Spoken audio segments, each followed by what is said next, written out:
Angamaly town കപ്പേളയിൽ Catholic നസ്രാണി അസോസിയേഷന്റെ നേതൃത്വത്തിൽ Francis മാർപ്പാപ്പയുടെ രോഗസൗഖ്യത്തിനായി ജപമാല പ്രാർത്ഥന സംഘടിപ്പിച്ചു. പൂക്കളർപ്പിച്ചും മെഴുകുതിരി തെളിയിച്ചും ഒരു കൂട്ടം വിശ്വാസികളാണ് പ്രാർത്ഥനയിൽ പങ്കെടുത്തത്. ലോകത്തെ 130 കോടി കത്തോലിക്കരുടെ നേതാവാണ് അർജന്റീനക്കാരനായ ഫ്രാൻസിസ് മാർപ്പാപ്പ. ഫെബ്രുവരി 14-നാണ് ശ്വാസകോശ തടസ്സത്തെ തുടർന്ന് റോമിലെ ജമേലി ആശുപത്രിയിൽ അദ്ദേഹത്തെ പ്രവേശിപ്പിക്കുന്നത്. ഇരു ശ്വാസകോശത്തിലുമുണ്ടായ അണുബാധയാണ് ശ്വാസതടസ്സത്തിന് കാരണം. അദ്ദേഹത്തിന്റെ രോഗസൗഖ്യത്തിനായാണ് കാത്തലിക് നസ്രാണി അസോസിയേഷൻ അഥവാ CNA അതിരൂപത സമിതി അങ്കമാലിയിൽ സൗഖ്യദായ ജപമാല പ്രാർത്ഥന സംഘടിപ്പിച്ചത്. പരിശുദ്ധ പിതാവിന്റെ ആരോഗ്യത്തിന് വേണ്ടി എല്ലാ രീതിയിലുള്ള ആളുകളും ആത്മാർത്ഥമായിട്ട് പ്രാർത്ഥിച്ചുകൊണ്ടിരിക്കുകയാണ്.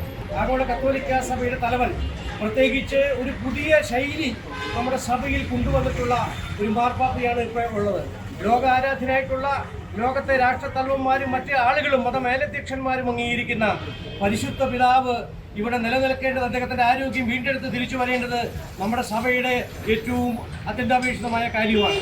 അങ്കമാലി സെൻട്രൽ ടൗൺ കപ്പേളയിൽ നടന്ന പ്രാർത്ഥനാ കർമ്മങ്ങളിൽ വിശുദ്ധ അപ്രേമിന്റെ മധ്യസ്ഥം തേടി മാർപ്പാപ്പയ്ക്ക് പൂർണ്ണ സൗഖ്യമുണ്ടാകട്ടെ എന്ന സമർപ്പണത്തിലൂടെ ആവശ്യപ്പെട്ടു. Catholic Nasrani association chairman doctor MB George, convener Jose Parekkattil, treasurer Paulson Kudiyiril, വക്താവ് ഷൈബി പാപ്പച്ചൻ, അൽമായ നേതാക്കളായ Shiju Sebastian, KD Varghese, Paulose Keezhthara, Shaijan Thomas, Ando Pallissery, Jose Varkey, Biju Nettikkadan, NP Antony, Baiju Thachil, Davis Chooramana, Varghese Inchiparambil, Babu Sebastian, EP Varghese എന്നിവർ നേതൃത്വം നൽകിയ പ്രാർത്ഥനാ കർമ്മങ്ങളിൽ മെഴുകുതിരി കത്തിച്ചും പൂക്കളർപ്പിച്ചും നിരവധി വിശ്വാസികളാണ് പങ്കെടുത്തത്. News bureau, Angamaly.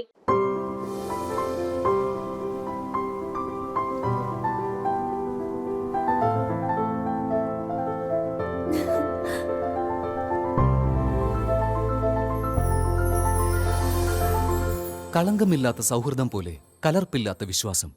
കല്ലൻസ് ജ്വല്ലറി.